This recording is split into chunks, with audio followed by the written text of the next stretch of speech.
네, 안녕하세요. 예, 이제 막바지에 왔죠. 범죄 예방입니다. 제 목소리가 지금 많이 잠겨 있는 상태인데 여러분들 시험을 앞두고 있기 때문에 도저히 더 이상 미룰 수가 없어서 강의를 합니다. 여러분들 아무쪼록 이 교재로 인해서 제 강의로 인해서 범죄학이 잘 잡혀가지고 마지막 좋은 성과를 얻기를 바라요. 자, 봅시다. 범죄 예방 매우 중요합니다. 출제 빈도가 매우 높다 이렇게 보셔야 해요.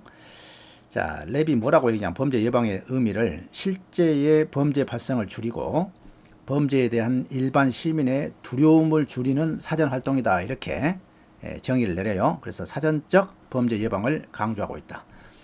중요합니다. 하나하나 다 중요해요. 여러분들 기억 잘 하시고요. 랩으로 싸가지고 두려움을 사람의 마음을 랩으로 싸서 두려움을 제거하는 것, 줄이는 것, 이것이 바로 범죄 예방이다. 이렇게. 범죄 예방에 대한 모델이 있습니다.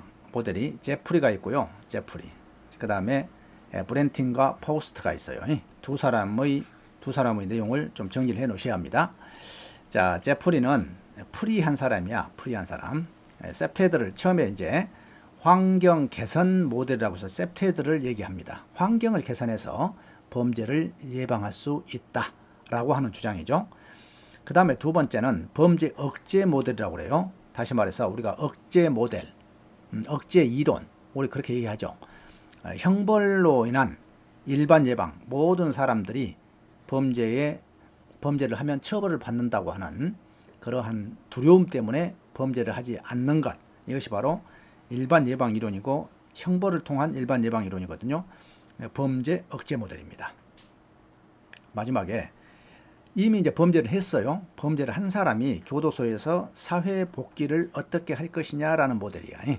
그래서 실증주의 특별 예방. 이 특별 예방은 범죄자에게 초점이 맞춰진 것이라고 그랬죠. 그래서 자, 환경 개선 모델, 범죄 억제 모델, 사회 복귀 모델 이렇게 기억을 해 주셔야 합니다. 그런데 이것은 상호 충돌되는 것이 아니라 상호 보완적 관계다 이렇게 얘기했어요. 상호 보완적 관계다.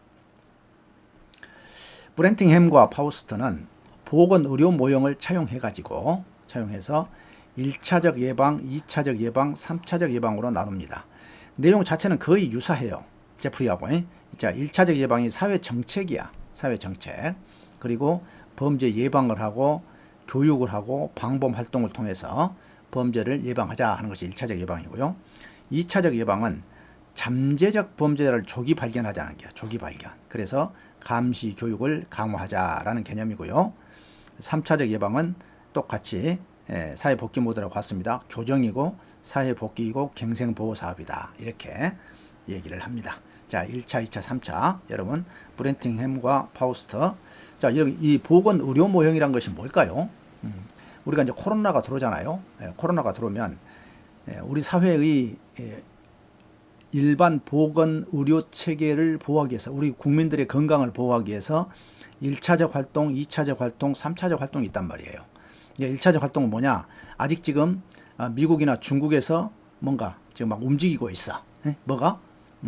코로나가 막 이렇게 발병이 돼가지고 이럴 때 정책적으로 이제 건강을 뭡니까? 조기에 예방하고 손 씻고 다니기 이런 활동을 하고요. 2차적으로는